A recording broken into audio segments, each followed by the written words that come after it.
3 నెలలు 35,000 కోట్లు స్కీములు కీలక ప్రాజెక్టులకు సర్కారు నిధుల వేట.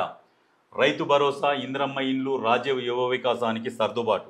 రీజనల్ రింగ్ రోడ్డు, మెట్రో విస్తరణ, రేడియల్ రోడ్లకు కొంత. ఇప్పటికే వివిధ ఆర్థిక సంస్థలతో సంప్రదింపులు. కీలక ప్రాజెక్టులకు పథకాల అమలుకు నిధుల సర్దుబాటుపై రాష్ట్ర ప్రభుత్వం దృష్టి పెట్టింది. రానున్న 3 నెలల్లో కనీసం 35,000 కోట్ల మేర ఫండ్స్ను మొబిలైజ్ చేసే పనిలో పడింది. పెండింగ్లో ఉన్న యాసంగి రైతు భరోసా సొమ్మును పూర్తి స్థాయిలో రిలీజ్ చేయాలని సీఎం నుంచి ఆదేశాలు వెళ్లాయి. ఇప్పటి వరకు 4 ఎకరాల లోపు రైతులకు భరోసా అందింది. మిగిలిన మొత్తానికి మే 2వ వారం లోపు పంపిణీ పూర్తి చేయాలని అధికారులు ప్లాన్ చేస్తున్నారు. ఇక త్వరలో ప్రారంభమయ్యే వానాకాలం సీజన్ కూడా రైతు భరోసా కింద పెట్టుబడి సాయం అందించాల్సి ఉంటుంది. ఇందుకోసం ఇప్పటి నుంచే నిధులను సమకూర్చే పనిలో ప్రభుత్వం నిమగ్నమైంది. ఇంద్రమ్మ ఇండ్లు, రాజీవ్ యువ వికాసానికి సంబంధించి కూడా ఆర్థిక శాఖ యాక్షన్ ప్లాన్ రెడీ చేస్తున్నది. ప్రతిష్టాత్మకంగా తీసుకున్న రీజనల్ రింగ్ రోడ్, మెట్రో విస్తరణ, రేడియల్ రోడ్లకు రాష్ట్ర ప్రభుత్వ వాటా ఇచ్చేందుకు నిధులను సమకూర్చుకునే ప్రయత్నాలు జరుగుతున్నాయి. ఇది ఇప్పుడు అక్కడ మూట ఖజానా లేదు. మూట ఖజానా మొత్తం అప్పుల కుప్ప చేసి పెట్టిపోయారు. కాబట్టి ఇప్పుడు మెల్లమెల్లగా చేసుకుంటూ వస్తుంది. సహకరించాలి, ప్రజలు కూడా సహకరించుర్రి. ఏం కొంపలు అంటకపోవు. ఇప్పుడు అవతల ఎవడో ఎగేస్తాడు, ఎగేసిన కొద్దీ మనం ఉరుకులాడితే కూడా ఏం జరగదు. ఇప్పుడు ఆయన ఎగేయంగానే ఇప్పుడు మనకేమి ఎమ్మటే రావు.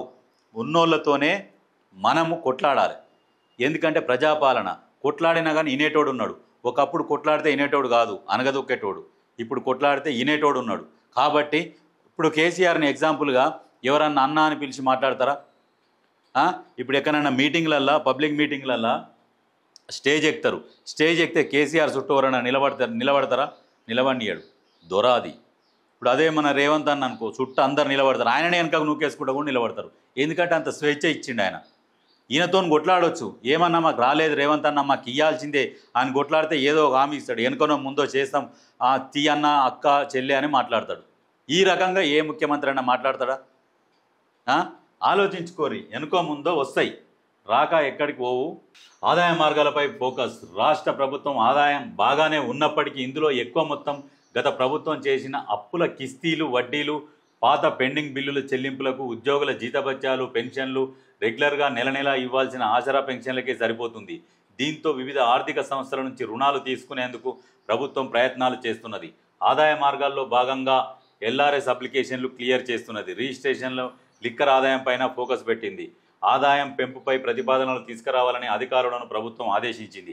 ప్రభుత్వానికి ప్రతి నెల యావరేజ్గా నాన్ ట్యాక్స్ రెవెన్యూ 18,000 కోట్ల దాకా వస్తున్నది. అయితే ఖర్చులు మాత్రం 23,000 కోట్లు చేయాల్సి ఉన్నది. చేయూత పెన్షన్లు, ప్రతి నెల ఇతర గ్రీన్ ఛానల్ పథకాలు దాదాపు రూపాయలు 2,000 కోట్ల, ప్రభుత్వ ఉద్యోగుల జీతాలు, పెన్షన్లకు 5,000 కోట్లు, అప్పులు, కిస్తీలు, వడ్డీలకు 6,500 కోట్లు చెల్లిస్తున్నది. పెండింగ్ బిల్లులకు, ఇతర అత్యవసరాలకు 4,000 కోట్లు ఇస్తున్నారు. దీంతో మిగిలిన పథకాలకు, ప్రాజెక్టులకు నిధుల కొరత ఏర్పడింది. మరి ఏర్పడుతుంది కదా. మరి 7.5 లక్షల కోట్లకు 6,500 కోట్లు మిత్తి కడుతుంది ప్రతి నెల. అంటే అర్థం చేసుకోరు ప్రజలు, మీరు కూడా. ఆర్టీసీలో 3,038 కొలులు త్వరలోనే నోటిఫికేషన్ రిలీజ్ చేస్తాం. పొన్నం ప్రభాకర్. డ్రైవర్లు 2,000, శ్రామికులు 743, deputy superintendent traffic 84, deputy superintendent mechanical 114 పోస్టులు నిరుద్యోగులు సద్వినియోగం చేసుకోవాలని మంత్రి సూచన. ఆర్టీసీల పోస్టులు వస్తున్నాయంట, పోస్టులు పడ్డాయంట, అప్లై చేసుకోర్రి. సర్కారు బడులు, ఆసుపత్రులు కార్పొరేట్కు ధీటుగా. స్కూళ్లలో ప్రైమరీ విధానం, హాస్పిటల్స్లో ఓపీ, ఐపీ విధానంలోనూ మార్పులు. 0 బిల్లులు అమలు చేసేలా ప్లాన్. అధికారుల నుంచి ప్రతిపాదనలు కోరిన ప్రభుత్వం. ప్రభుత్వ హాస్పిటళ్లు, సర్కారు బడులను ప్రైవేటుకు ధీటుగా తీర్చిదిద్దడంపై రాష్ట్ర సర్కారు దృష్టి సారించింది.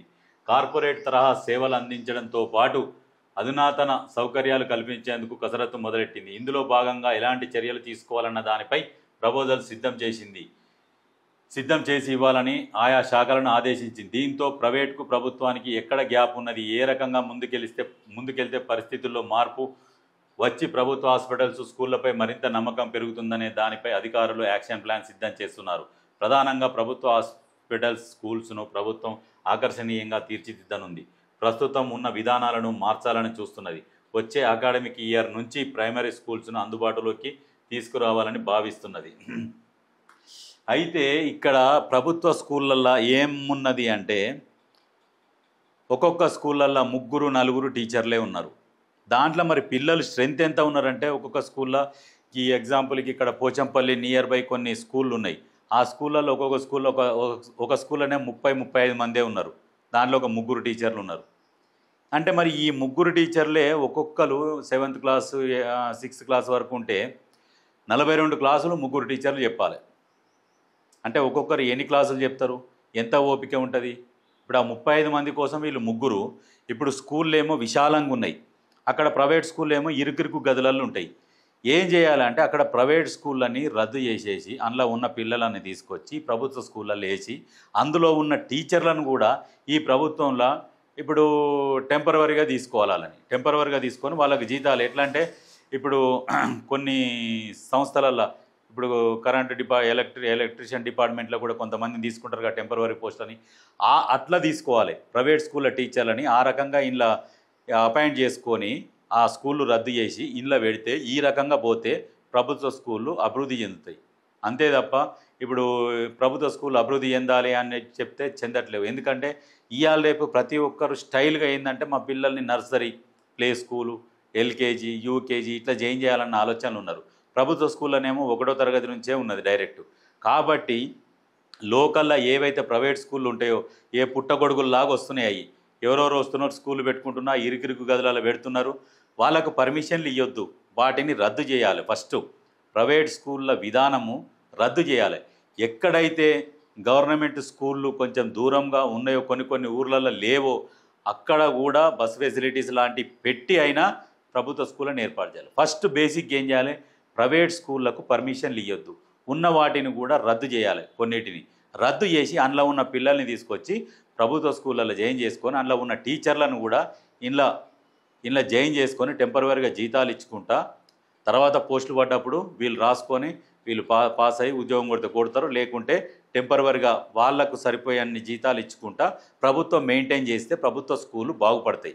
ఇంకా ప్రభుత్వ స్కూళ్ళల్లో జరిగేది ఏంటంటే వీళ్ళకు కొంత ఫండ్ వస్తుంది. ఏం ఫండు? చాక్ పీసులకు కానీ, పెన్నులకు కానీ, స్కెచ్ పెన్నులకు కానీ, కొన్ని పుస్తకాలకు, బెంచీలు ఇరిగిపోతే బెంచీలకు, ఈ చైర్లకు అని చెప్పేసి ప్రభుత్వం ఏం చేస్తుందంటే ఇప్పుడున్న ప్రభుత్వం ఫండ్ ఇస్తుంది.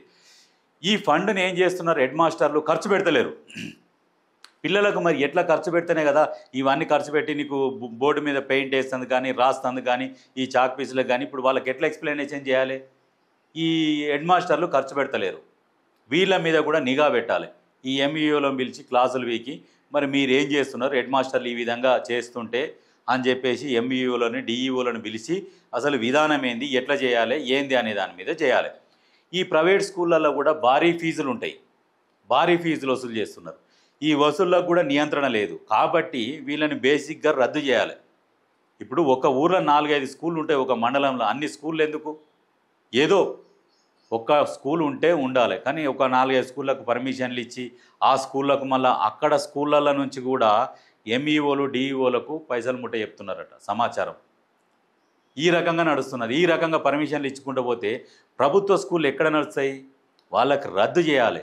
వాళ్ళకు పర్మిషన్ రద్దు చేసి ప్రభుత్వ స్కూళ్ళకు ఆ పిల్లలను తీసుకొచ్చి ప్రభుత్వ స్కూళ్ళల్లో జాయిన్ చేసి ఆ పిల్లల పేరెంట్స్ ఎవరైతే ఉంటారో వాళ్ళకు కూడా చెప్పాలి, మీకు ఆ స్కూళ్ళల్లో ఏ టీచర్లు అయితే చెప్తున్నారో వాళ్ళతోనే ఇందులో పాఠాలు చెప్పిస్తామమ్మా, మీరేం టెన్షన్ పడకూర్రి, ఇంట్లో కూడా ట్యూషన్లు ఉంటాయి, అన్నీ ఉంటాయి, ఈ రకమైన విద్య అందిస్తాం మీరు అని చెప్పేసి వాళ్ళకు కూడా ఒక భరోసా ఇచ్చి ఆ స్కూళ్ళను రద్దు చేసి ఈ పిల్లలని ఇలా జాయిన్ చేసుకోవాలి.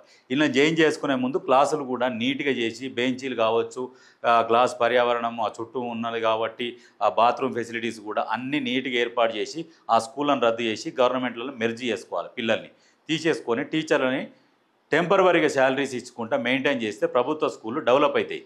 ఇప్పుడు వాటిని రద్దు చేయకుండా వాటిని అట్లనే పెట్టి మనం ప్రభుత్వ స్కూళ్ళని డెవలప్ చేయాలనేది అది ఎన్నడూ కాదు. ఎందుకంటే మనకు ఖర్చు అయ్యేది అయితేనే ఉంటుంది, కానీ ప్రభుత్వ స్కూళ్ళల్లో స్టూడెంట్స్ రారు, పెరగరు.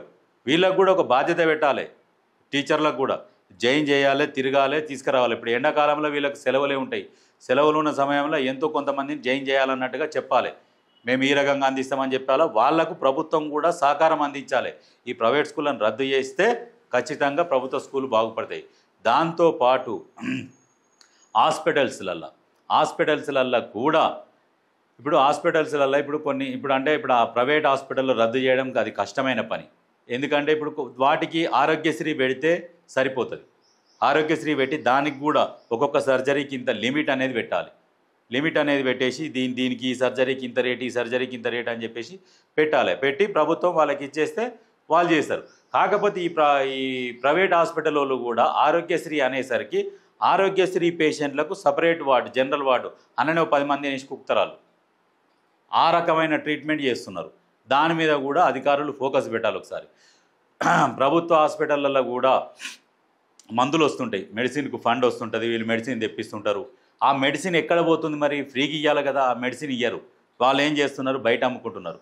ప్రభుత్వ హాస్పిటళ్ళ నుంచి బయట మెడిసిన్ విపరీతంగా పోతున్నది బయట ప్రైవేట్ వాళ్ళకు. దాన్ని కూడా అరికట్టాలి. విపరీతమైన మెడిసిన్ కొన్ని కోట్ల రూపాయల మెడిసిన్ పోతున్నది బయటికి. దాని మీద నిఘా పెట్టాలి, సీసీ కెమెరాలు పెట్టాలి. ఎక్కడి నుంచి స్టాక్ ఎంత వస్తుంది, ఎక్కడి నుంచి ఎంత పోతుంది, వాటి మీద కూడా నిఘా పెట్టాలి. నిఘా పెడితే ప్రభుత్వాన్ని ఆదాయానికి గండి పడకుండా ఉంటుంది. మీరు ఎంత తెస్తున్నారు, ఏం చేస్తున్నారు, దాన్ని కూడా చెక్ చేసుకుంటేందుకు ఒక అధికారిని పెట్టాలి. ఎంత ఫండ్ ఇస్తున్నారు, మీరు ఎంత రిలీజ్ చేస్తున్నారు, వాళ్ళు ఎంత తెప్పిస్తున్నారు, తెచ్చింది వాడుతున్నారా లేదా, ఏ పేషెంట్కి ఇచ్చిరు, పేషెంట్ డీటెయిల్స్ ఎంట్రీ చేయాలి. ఏదో ఇచ్చినమా మాత్రం ఇచ్చినామని పేర్లు రాస్తున్నారు, మిగతాయి మొత్తం అమ్ముకుంటున్నారు. ఈ రకంగా మాఫియా నడుస్తున్నది మెడికల్ హాస్పిటళ్ళల్లో. ఈ రకమైన మాఫియా నడుస్తున్నది. దీన్ని అరికట్టాలంటే వీటికి సపరేట్గా ఒక వింగ్ ఏర్పాటు చేయాలి. వింగ్ ఏర్పాటు చేసి వాళ్ళ మీద చర్యలు తీసుకోవాలి. కఠిన చర్యలు, సస్పెండ్ చేసి రిమూవల్ చేయాలి ఉద్యోగాల నుంచి. ఆ రకమైన చర్యలు తీసుకుంటే ఎలాంటి అవినీతి జరగకుండా ఉంటుంది, ప్రజలకు అందుబాటులోకి వస్తుంది వైద్యం. ఈ రకంగా చేయాలి. ఇంకొకటి, ఈ పుట్టగొడుగుల్లాగా వెలుస్తున్నాయి కొన్ని మందుల కంపెనీలు. ఎందుకంటే అది రూపాయికి తయారవుతుంది, ఇక్కడికి వచ్చేసరికి 100 రూపాయలకు అమ్ముతుంటారు ఒక్కొక్క ట్యాబ్లెట్లు. ఆ రకమైన మందులు మన బాలనగర్ ఇక్కడ చుట్టుముట్టు అప్సిగూడ ఈ ఏరియాలలో తయారవుతున్నాయి, ఇండస్ట్రియల్ ఏరియాలో. వాటికి అడ్డు అదుపు ఉండదు.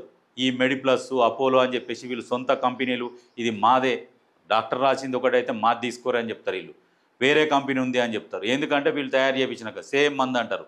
వీళ్ళకి రూపాయికి వస్తుంది, అది 100 రూపాయలకు అమ్మాలి. ఈ రకంగా దోపిడీ జరుగుతున్నది మందులలో. దీని మీద డ్రగ్ ఇన్స్పెక్టర్లకు సూచనలు ఇచ్చి ఖచ్చితంగా మీరు ఎక్కడెక్కడైతే ఇట్లాంటి దందాలు నడుస్తున్నాయో షాపులలో వాటి మీద దాడి చేసి ఆ షాపులను సీజ్ చేయాలి. ఇప్పుడు ఏంది, రూపాయికి వచ్చేది 100 రూపాయలకు అమ్మితే అది లాస్ట్కి ఎవరి మీద భారం పడుతుంది? ప్రజల మీద భారం పడుతుంది. ఈ రకమైన ప్రజలను సేవ్ చేస్తే ప్రజలకు మీరు ఇచ్చిన పథకాలు కాదు, ప్రజలని ఆదుకున్న వాళ్ళు అవుతారు. రూపాయికి వచ్చింది సరే, రూపాయి పావులకో రూపాయిన్నరకో అమ్ముకో, బాగుంటుంది. నువ్వు ఏకంగా 50 రూపాయలు, రూపాయికి వచ్చింది 10 రూపాయలకు అమ్ముకున్నాడు, దానికో లిమిట్ పర్సెంటేజ్ పెట్టాలి. ఆ పర్సెంటేజ్ ప్రకారం అమ్ముకోమని చెప్పాలి. వాళ్ళకు వస్తుంది, బిల్లింగ్ వస్తుంది. ఆ బిల్లింగ్ ప్రకారం ఆ బిల్లింగ్ మీద మీరు 20% మించి అమ్ముకోవద్దు అనే ఒక సిస్టమ్ రావాలి. ఆ సిస్టమ్ వచ్చినప్పుడు జనాల దగ్గర కొంచెం పైసలు మిగులుతాయి. ఉన్నోడు ఉన్నట్టే దోసుకుంటూ వెళ్ళిపోతున్నారు, లేనోడు లేకుండానే వెళ్ళిపోతున్నాడు. ఆ సిస్టమ్ రావాలి. ఎంత ఘోరం అంటే అంత దోపిడీ జరుగుతుంది. ఇప్పుడు ఏం లేకున్నా వీళ్ళు క్రియేట్ చేస్తారు. మొన్న ఏంది కొత్త రకం వైరస్ వస్తుంది, చైనాల్లో పిట్టల్లో రాలిపోతున్న జనం అని చెప్పేసి ఈ మెడికల్ మాఫియా క్రియేట్ చేపిస్తుంది మీడియాతోని. ఈ క్రియేట్ చేయగానే అందరు జనాలు ఎగవాడాలి, మాకు ఇట్లా అవుతుంది అనగానే వాడు ఏదో నచ్చిన మందులు వాళ్ళు చేతికిస్తారు. 1000 కొద్ది బిల్లులు వేస్తారు. అవి ఏమో 100లలో వస్తుంది, వీళ్ళు 1000 కొద్ది బిల్లులు వేస్తారు. ఈ రకంగా ఇంకా వాళ్ళు ఇక కోట్ల గడిస్తూ ఉంటారు. అది దీన్ని కూడా అరికట్టాలి. మీకు ఎంత వస్తున్నది, మీ పర్చేస్ బిల్ ఎంత, మీరు ఎంత పర్సెంటేజ్ తీసుకొని సేల్ చేస్తున్నారు, ప్రభుత్వానికి ఎంత ట్యాక్స్ కడుతున్నారు, దీని మీద కూడా ఒక నిఘా పెట్టాలి. ఇవన్నీ వీళ్ళని గాలికి వదిలేస్తే ఏం చేస్తారంటే వీళ్ళు మిగతా వాళ్ళని రెచ్చగొడుతుంటారు అన్నట్టు. ఈ సంపాదించుకున్న పైసలు అందులోకెళ్ళి ఒక 1%, 2% తీసి వీళ్ళ పెట్టేసి జనాలను రెచ్చగొడుతుంటారు అన్నట్టు. ఈ జనాలకేమో అర్థం కాదు కొంతమందికి. ఈ రకమైన దందాలు నడుస్తున్నాయి. వీటినన్నిటినీ అరికట్టాలంటే ఒక్కొక్క దానికి ఒక్కొక్క సిస్టమ్ ఉండాలి. ఆ సిస్టమ్ ప్రకారం పని చేసుకుంటూ పోవాలి. నాయకులలో కూడా మనకెందుకులే అనే ఒకటి వదిలేసి, సరే మనం ప్రజల కోసం ఏదైనా చేయాలి, చరిత్రలో నిలిచిపోవాలి అనే ఉద్దేశం ఉంటే ఆ నాయకులు ఖచ్చితంగా చేస్తారు. మాకెందుకులే అని అనుకుంటే ఇట్లనే ఉంటుంది, వ్యవస్థ ఇట్లనే నడుస్తుంది.